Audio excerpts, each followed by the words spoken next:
What's good, people? It's about that time to randomly relate reverse rants, no hate. Now, I just want to do something real quick, and I want y'all to really understand where I'm coming from, as always. Um, we have some heavyweight fights that we want to see. Now, we've talked about certain fighters who didn't get the fight yet, and I want to talk about Deontay Wilder's comeback and certain fights that fighters that he didn't have. Because if you look at his resume right now, even if you look at Tyson Fury's resume, okay, um, I want you guys to understand something clearly. Because you like a fighter or don't like a fighter, that doesn't change the dynamics of how true and how deep something is, okay? Now, I want you guys, I'm going to read something to you. Someone made a comment to me about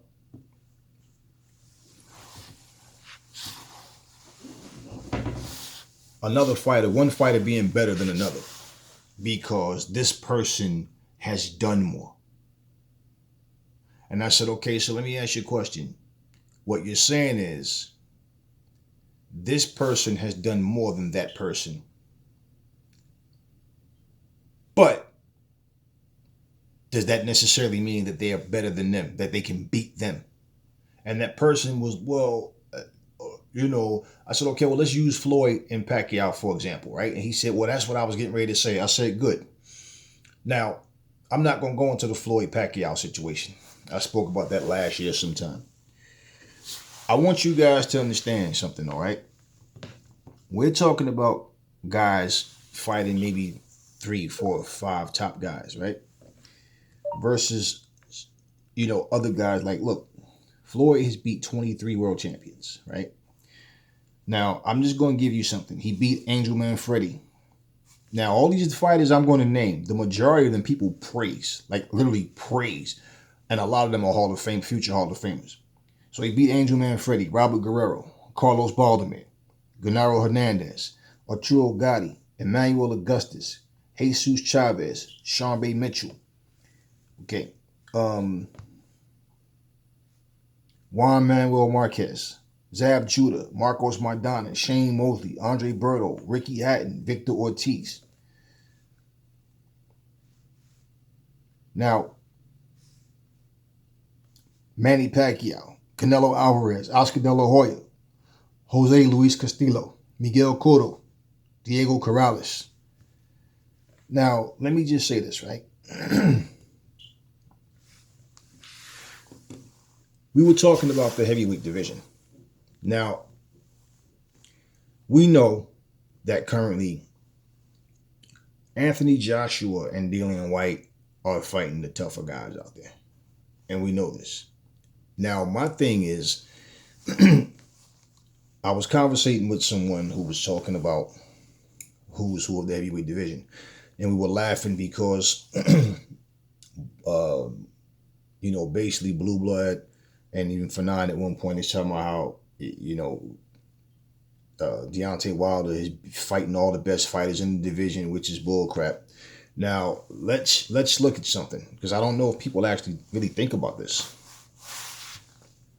Now, if Deontay Wilder, if his career was to end right now, because a lot of people are saying they don't think Deontay's coming back. I don't know what he's doing, but let's say if his career ended right now, where does his legacy stand? He held the title for a while, and look at the level of opposition. Like I did a breakdown video a while ago, okay, about the rankings. Even while he was holding the title, he was fighting guys ranked number 300 and something. He was fighting terrible guys. And people are saying, yeah, it's because his level of opposition was low because he was still a work in progress.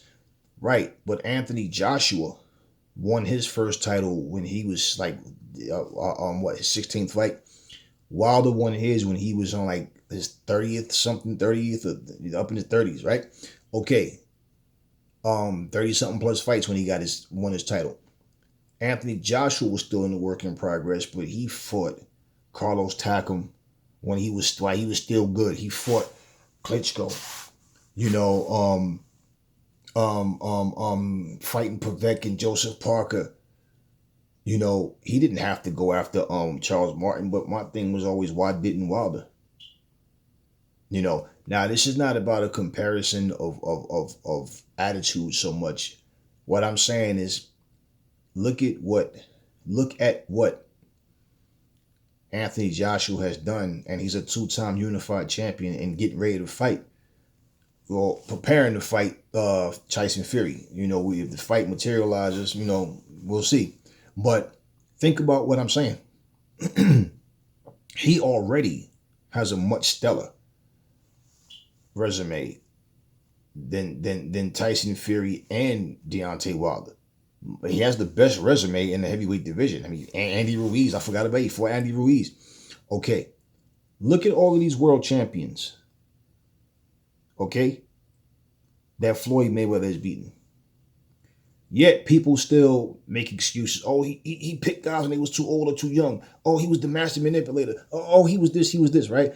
And a lot of people get it twisted. They think if you're a Wilder fan that you automatically like Floyd. No, not necessarily. That's no. At the end of the day, I've heard a lot of Wilder fans say people hated Floyd, saying he was boring. But Wilder's the exact opposite. Y'all still hate him. And it's like, listen, I don't care about all the hate and dislike. That's for, you know, people who have no life and basically have nothing better to do with their goddamn time. Just sit here and worry and get in their feelings about these people. But my thing is, he has never unified. And he's been a pro far longer than Anthony Joshua.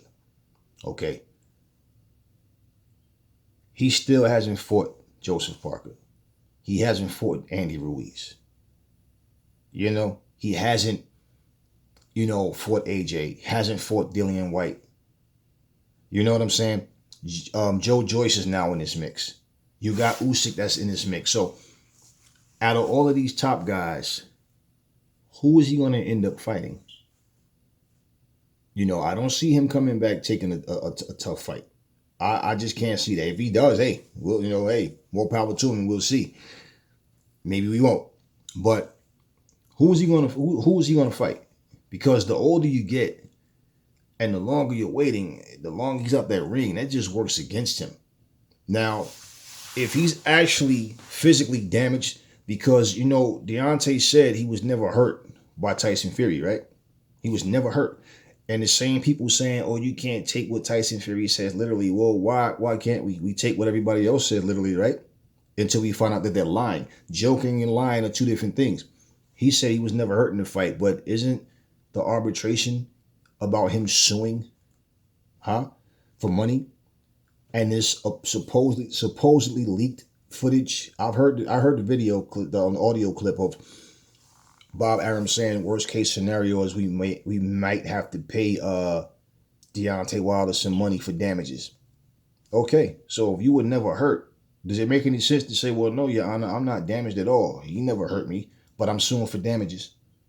That makes no sense. And as far as his legacy is concerned, right? You cannot compare. I don't care about all them knockouts. Look at who they were against. Now, is it ironic that when you finally step up against a top guy, you couldn't knock him out? And they'll say, oh, he knocked him out in the first fight. Look, there have been several fights where a referee, if you want to say, has gave someone the benefit of a doubt and they got up and kept going. And, you know, I've seen fights get stopped and the guy didn't even go down. He was just getting rocked. Like example, then the referee could have stopped the Luis Ortiz fight because he was rocking Deontay with hard shots, and Deontay wasn't answering back. He was stumbling all over the ring. So that could have been stopped if that's the case. You know, he gave Deontay the benefit of a doubt. And then at the start of that 7th round, they stood there for like 15, 20 seconds or 30, whatever it was. They were like, whatever it was, they were making sure like, are you okay? What? So the fact that he didn't go down, but you're asking he's okay, you was concerned about those blows he was taking. So that referee, his actions alone showed you. He could have easily just said, nah, man, you're not throwing back. This dude threw like 20-something punches. He's rocking you all over the ring. You're not throwing back. But he didn't. So, you know, Harold Sconia, you know, actually stopped Deontay, and the referee gave him the benefit of a doubt. Pause. Okay, so he was, stopped by Harold Sconia, and the ref gave him the benefit of the doubt. Now, these are facts, people. He was actually stopped, and he gave him a second chance to continue in the same fight. Now, I've talked about this before, and my thing is, people, like I said, they want to, oh, well, can you prove that? And I don't need to prove it. I saw the video, and then guess what? It disappeared. Just like I was, told that, he never said that his costume was too heavy. When I know what I heard, when it resurfaced, I replayed it. Now, here's the thing.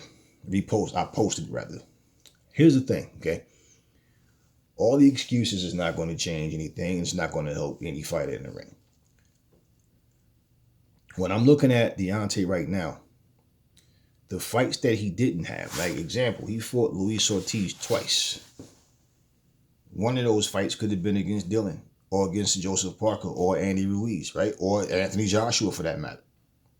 He fought Tyson Fury twice. One of those fights could have been with someone else. Now, they were trying to secure money. 2-fight deal and we're going to do this or whatever, verbal agreements, whatever. He didn't have to fight Ortiz twice. That came, out of what? Ortiz, I don't know what Ortiz did to even get that shot. He fought Bermane Stiverne twice. And we know one time the second fight was Bermane was a mandatory. Okay, whatever. So we're talking about 6 fights amongst the same 3 guys. Now, Deontay, I don't see him fighting 3 times a year, something like that. So at 36, even for him to say he wants to fight to 40, like I said before, we don't know how long. He doesn't even know how long his body's going to hold up. You can plan that. That doesn't mean it's going to happen that way.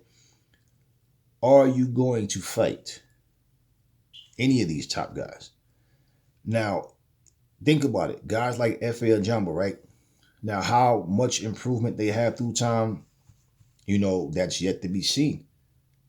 Because we're seeing the progression. Guys like Daniel Dubois, all these different guys, they're much younger than Deontay Wilder. So let's just say he tries to, fight one of these guys thinking like, oh, they're inexperienced. And he, they wind up beating his brains out.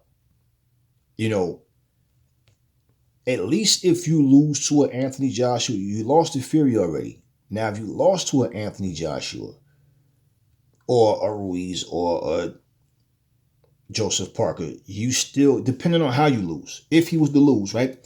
Depending on how he lose, he still might be right in that mix of, that was a good fight though. Now let's see what he can do against Dylan. Let's see what he, But if he gets beat by one of those guys,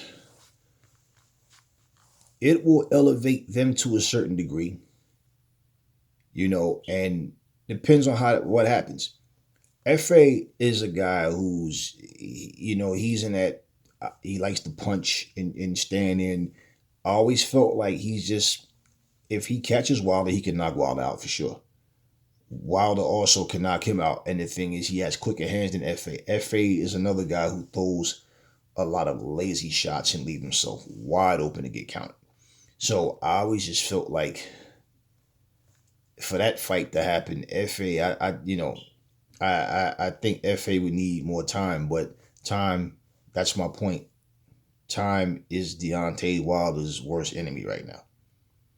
And then too, you got to always understand, Deontay gets injured a lot. How many times have he broken his hand? So he fights and something's wrong after the fight.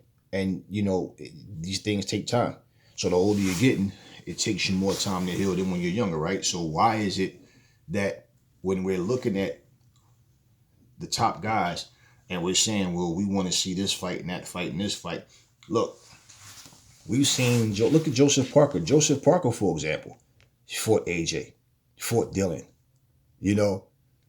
He's fought Andy Ruiz. He at least he got those 3 elite names.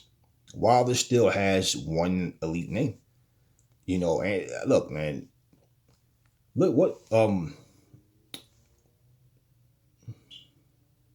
what's the guy name? I just said his name, man. That's what I mean. How this guy's not Ruiz, the other Ortiz, Luis Ortiz. Luis Ortiz has not accomplished the damn thing as a professional heavyweight. Nothing. Nothing. The best thing he managed to do was just outbox Wilder until he got knocked out in those two fights. Other than that, those other guys he beat, I mean, okay, and why hasn't he fought a Dillian White? Why hasn't he fought a Joseph Parker? Why hasn't he fought a Anthony Joshua? And people forget that they made the offer to Ortiz, and Ortiz chose Wilder. Even Dillian White, when they gave the offer after he beat Chisora, and he said that, oh man, these guys are playing with me, they're not serious. And he turned the fight down because he felt like he wanted more money. And people forget that. But at least Dillian has fought him. And Dillian, to me, has the second best resume in the heavyweights.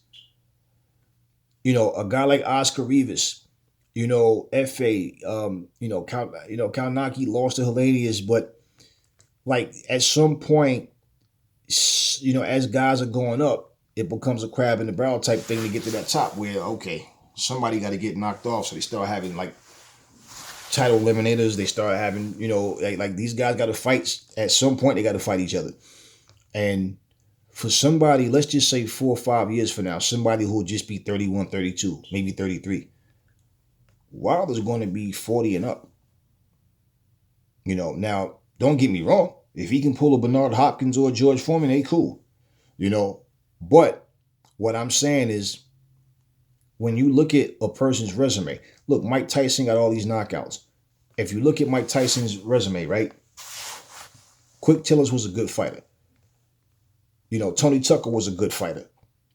Bone Crusher Smith was cool. He was cool. Never was crazy about Pinklin Thomas. Larry Holmes was not the same and was retired and came back but he lost to Holyfield. He lost to Lewis. He fought Razor Ruddock. Who else? I mean, Mike has some names. Mitch Blood Green could fight. Well, he couldn't beat Mike, but he could fight. So Mike has some names on his resume. And the point is, even the fights Mike lost, like was Holyfield, Lewis, even like Buster. Buster could fight. Buster was just known for quitting. But the point is, Mike did fight them. Now, no, when you go later on, this is what I'm about to get to. Because Mike retired when he was 38, okay? And we saw how Mike went out. So when Mike was fighting the Buster Mathlises, the Peter McNeelys, the Franz Balters and guys like that, like when he was fighting these guys, right? And I'm like, well, one of those fights could have been with David Tua or Michael Moorer. Because he was fighting back-to-back weak opponents. Could have been with Riddick Bowe. He fought Bruce Seldon. Bruce Seldon was a Charles Martin. Bruce Seldon was he was a Berman Stavern. Bruce Seldon was just a muscle-bound version of those guys. Bruce Seldon was he was not a good fighter, man. Bruce Seldon had potential, but he lacked heart. He couldn't take a punch, and he looked more spectacular than he could fight. That Bruce Seldon was But anyway, he was holding the title, and Mike took it from him. So I'm not faulting Mike for that, but I'm just saying there's other fights. I think Mike Tyson beats Michael Moorer. I think Mike Tyson beats Hasim Rahman. I think he knocks both of them out. But you never know. David Tua, they're very similar. I'm not sure, especially a prime David Tua was I don't know. He might have beat Tua might have beat him. I don't know. But I think somebody's going to sleep in that fight because they're too similar and they both go for home runs. So, and people sleep on how Tua was a good fighter, man. Tua just, hey, I mean, but there's guys he didn't fight. He didn't fight Klitschko, either one of the Klitschkos. He never fought Corey Sanders, Layman Brewster. I mean, there was guys that was there. You know what I'm saying? So when I'm looking at Deontay Wilder, this is what I'm saying. He'll be 36, right? So Deontay Wilder, not having a stellar resume. And see, the thing is, the same people who say, oh man, being 50 and 0 don't mean you're the best. Being undefeated don't mean you're the best. But these are the same people who keep talking about, but look at how many knockouts he got. Yeah, but look at who he knocked out. He was supposed to knock them out. And that's what I'm saying. Now we look at, for example, we have what's the guy? Brian Jennings. He's fighting Oscar Rivas. Now, I think Oscar Rivas wins this fight. And like I said in a previous video, that Brian Jennings is a journeyman. Brian Jennings is that guy that you take younger fighters that's on the come up, and he's kind of a measuring stick for them, right? Because it's like a easy win type measuring stick. I always saw Derek Chisora as that guy that, all right, we can gauge how good we think you might be, depending on, let's see how you handle Derek Chisora. Let's see how you do against him. Derek Chisora is now a journeyman, okay? Derek Chisora he's too many wars, man. We saw, if you saw him against Usyk, like, it wasn't like, oh, Usyk was just so dynamic in that fight that he just basic things. He was just, Chisora he's super slow now on his feet. His hands are slow.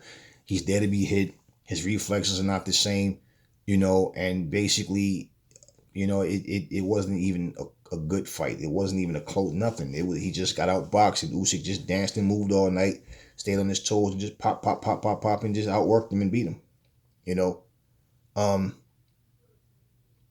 To be honest with you, I think that guys like Oscar Rivas, I can't say how good he is. The last time I saw him fight is when he lost to Dylan. He put up a good fight. Has he gotten better? I don't know. And fighting Brian Jennings is not going to tell us that either, because there's a lot of people, no elite fighter do I see Brian Jennings winning against, So Brian Jennings, for example, right? He's the type of guy, I feel like, if they want to try to get Trevor Bryant a fight that they feel like, yeah, he should be able to win, it's against a guy like Brian Jennings. It's against another guy in the same type of, he's a C-class fighter. So you feed him with C or D, because Bryant, Trevor Bryant he's just not a good fighter. You understand what I'm saying? Now, a guy like Oscar Rivas, I believe, could beat Trevor Bryant. So maybe a guy like Oscar Rivas, F.A. Ajamba, somebody like that, if Dylan doesn't go after that title, maybe one of those guys go after it. Now, if they do, Dylan will probably come after them. If, got to look at the time frame. We don't know how fast, if that fight's going to happen, right? We don't know how fast it's going to happen. And Dillian White, pretty much, I'm hearing that Eddie Hearn want to try to get him and Deontay by the summer. I don't see that fight happening. And mind you, this is Eddie Hearn as a promoter speaking his mind about the fights he want to see and how soon he would want to see these fights. But when we're not hearing anything from Deontay, we can't go by, just because Hearn wants to fight, or even if we want to see it.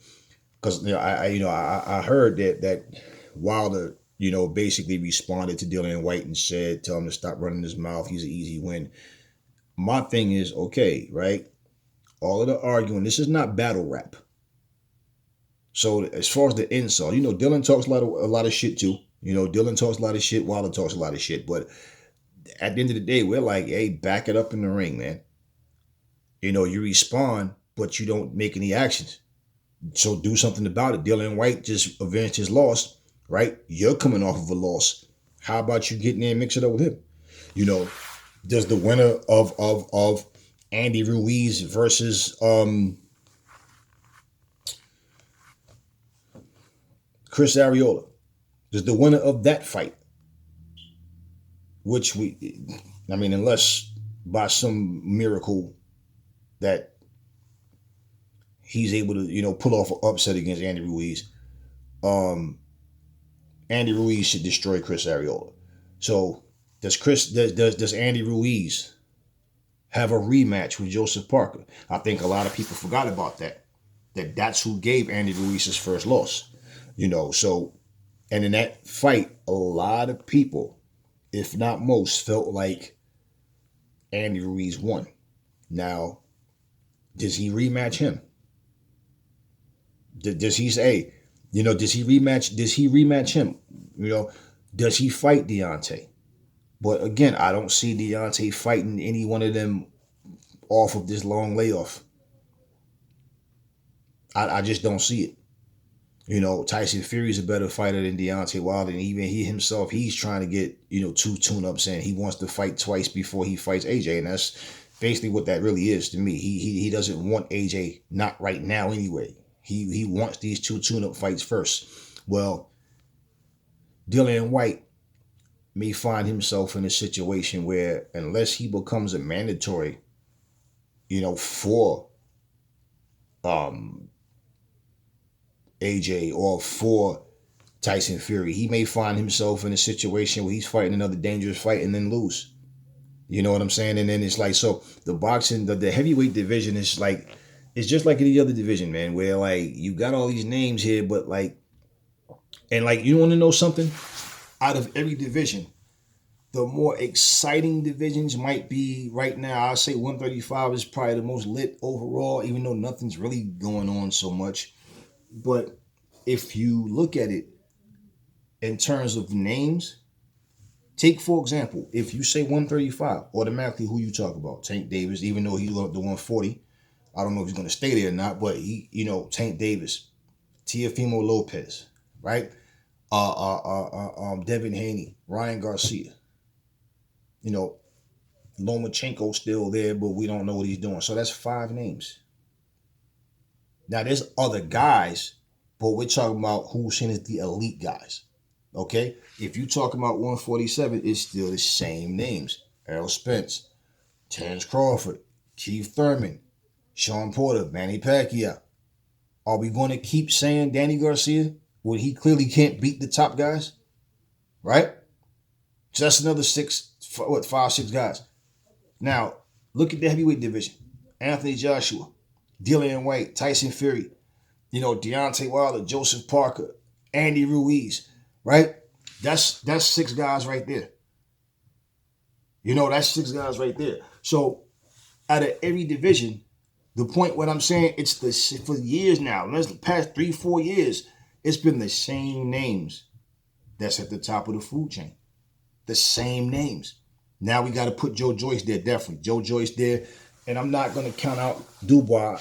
I'm hoping that he can come back and bounce back because, like I said, he lost the fight. Well, it was a very close competitive fight, but, he came up short. We know what happened with that. So I don't see a reason for Dubois to fall apart and just not, come back and he's not a good fighter. But we have these names there. And so, like, we talk about the elite guys. Usyk is there. So the heavyweight division, actually, in terms of elite names, is a little deeper than those other divisions. But the problem is we can't get these dudes to fight each other. That's the issue with all these divisions. And the heavyweight division has just been so quiet because it's like you don't hear anything from these heavyweights, and then when you do, they're fighting somebody who you don't even know, don't care of seeing, and it's like, okay, who's he fighting? Okay, all right. And so you're tuning in just to see that particular guy, but not the opponent.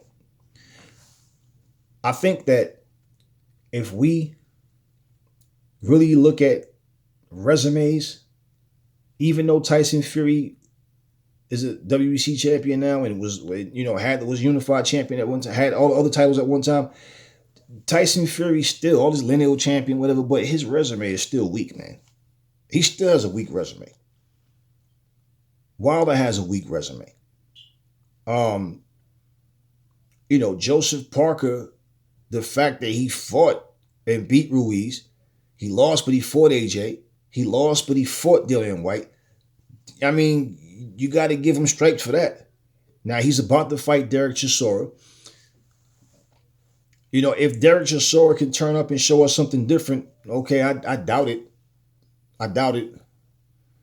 Because right now, Derek Chisora, to me, like I say, he's not the same guy, man. He's not the same fighter. He still has heart and he wants to do this, but, we'll see. But, he's in there. Andy Ruiz doesn't have, he was on the come up. And when he got to AJ, he got the upset. Lost his very first title defense. him coming back against a guy like Chris Arreola, like I said before, that's just to make him look devastating. And then bow. People want to see him. That's what this fight is meant to be. And what I'm thinking is this, right? Dylan just fought. Now, when this fight materializes and is said and done, do we get Andy Ruiz versus Dillian White? Personally, Usyk is still there. If this fight between AJ and Fury doesn't materialize, then does he get the fight with? I'd be honest with you. This is what I think should happen. If I want to see the Undisputed, that's basically bottom line. I mean, all this bullshit crap about tune-ups and all this can't find a venue nonsense, and Eddie Hearn's out here busting his ass trying to make it happen. That's the fight I want to see. In all honesty, though,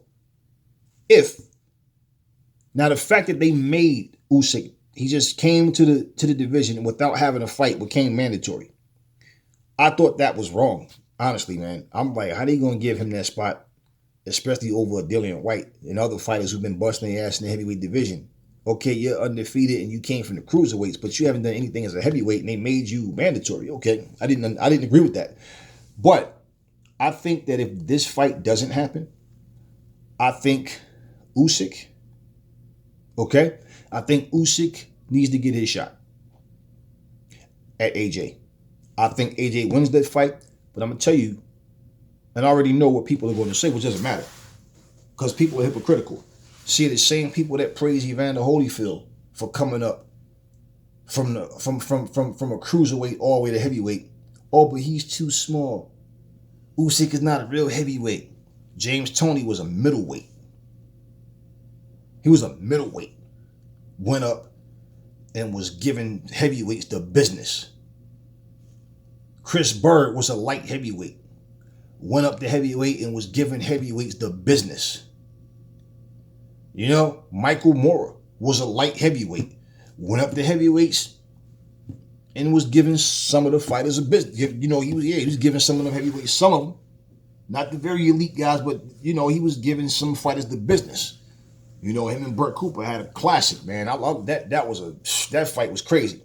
But the point, what I'm saying now, all of a sudden, because it's Anthony Joshua, Usyk fighting AJ, people already licking their lips to say, oh man, but that dude is not even a heavyweight. Yeah, well, neither was Muhammad Ali. Neither was Holyfield. Like I said, neither was Roy Jones Jr., who came from middleweight, went up and got the heavyweight championship against the same guy who beat Holyfield and fought other top. Stop it, man. So regardless, I think that fight should happen if Undisputed doesn't happen. And in all honesty, if that's the case, then I feel like if Fury's still not ready and he's still wanting another tune-up or whatever, and then put AJ and Dillian White in there to fight. Because White's spot is long overdue. Now, he did it to himself by rejecting that rematch. Let's not forget that, because they definitely made the offer and they wanted to fight. Same with Luis Ortiz turning down the fight to go fight Wilder. Okay? But with all that being said again, now look at all these fights that I just said. Again, where does this leave Deontay Wilder? Now, this is all because Wilder's not saying anything. So what we want to see versus what he's going to actually do, we don't know. Oscar Rivas, maybe, depends on how he. I don't know. I don't know how these sanctioning bodies see Oscar Rivas. I don't. And I'm thinking, like, does Oscar Rivas end up fighting somebody like FA? They have more heavyweights on the come up right now. And Oscar Rivas, I think, is 33, 34 now? I don't know. Maybe one of these younger guys, they might, try to use Oscar Rivas as a pawn. Who knows? And my point is, the heavyweight landscape is going to start to change within the next 2-3 years. The same way the past 3-4 years we've been talking about the same guys, you're going to start to see some changes, because unless guys are just not fighting guys, they're trying to stay away from dangerous guys, but that's the whole thing. when you got prospects coming up, one thing people forget, these younger fighters are studying you. You're not focusing on them. You're not even paying attention to them. All you know is one day, here comes some guy named, Lucius Lipschitz, and he happens to be number 2 now. Like, who the fuck is Lucius Lipschitz? I don't know, but that's your mandatory, or that's the next guy in line for you. And then all of a sudden, Lucius Lipschitz beats the shit out of you because Lucius has been studying you, but you don't know nothing about Lucius. You understand what I'm saying? So you're going to start to see things changing. And so when you're looking at guys, AJ is 31, 32? Something like that. Dylan White's 30, 31, 32. They're all like same age group. Okay. So guys like Deontay Wilder and Usyk are the older ones, and Joe Joyce. So at some point, these fights need to start to happen because those guys are going to be the first guys that get eliminated. And a guy like Joe Joyce, especially, you want to know why? Because he's already a slow fighter. He has good power. He's not devastating power. Good power, decent power. He can take a punch. And those are the fighters that wind up at the worst for wear. Because even though you can take a punch, but your reflexes are no longer the same, and then you're getting in with guys that, can go. And just like you can, Joe Joyce is known for having good stamina and all, but, as you start to get older, not only that, good stamina or whatever, even when you got a good jaw, all somebody got to do is catch you right. And this is the thing I'm saying, because Joe Joyce, even though he just beat Dubois and he's supposed to be fighting against Usyk, you don't hear anything. You don't see much. Like, you've seen no video packages, nothing about Usyk, nothing about Joe Joyce. You don't hear any of this stuff. So now these other guys on the come up right now, if they're hungry and they keep winning, they're going to start trying to feed these guys. Like, these guys are going to be food to them. Like, yeah, okay, Joe Joyce can take a punch. Imagine, this is a promoter saying, yeah, that guy can take a punch. People know him for having good stamina and just constantly coming. And you know what? I think you can beat this guy. We're going to use this guy. Then they'll do a little video package on this guy, but they're trying to hype up this new guy. And then this new guy comes and beats Joe Joyce and like, oh, who's this dude? Because if you can beat Joe Joyce, you're saying something. So do we even get Wilder and Joe Joyce? Let's just say, like I said, right? Let's say, for example, what y'all think about this?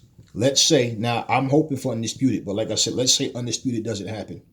And then you get AJ versus Dylan in a rematch, right? Or let's just say before that, Usyk is going to fight AJ. Can we at least get Joe Joyce versus Deontay Wilder? You understand what I'm saying? Can like these fights that's just not happening is like it's to a point where it's just like these guys are here, they're not understanding, they're letting precious time go by. They're letting precious time go by that you can't get back. So I'm just not understanding. I do understand, but I'm not understanding how the boxing world can look at Chris Arreola versus Andy Ruiz and just think, like, for people out here saying this is going to be a great fight. Yeah, it's wishful thinking. You guys know damn well Chris Arreola don't belong there. And y'all know that. So, Andy Ruiz, this is his first fight since he lost to AJ. And this is the thing when these guys lose a fight and they just take so much time off. And, for all of this training that he's supposed to be doing, and we see him with Canelo and talking about how everything is this and that, and he's a much improved fighter, he's lost weight, he better win this fight in a spectacular fashion. So anyway, I'm just talking about the heavyweight mix-up. This is not particularly about Wilder or one particular fighter, but just, fights that we still haven't got that we would like to see. You know what I'm saying? And like I said, the heavyweight landscape is going to change. And when it does, it's like,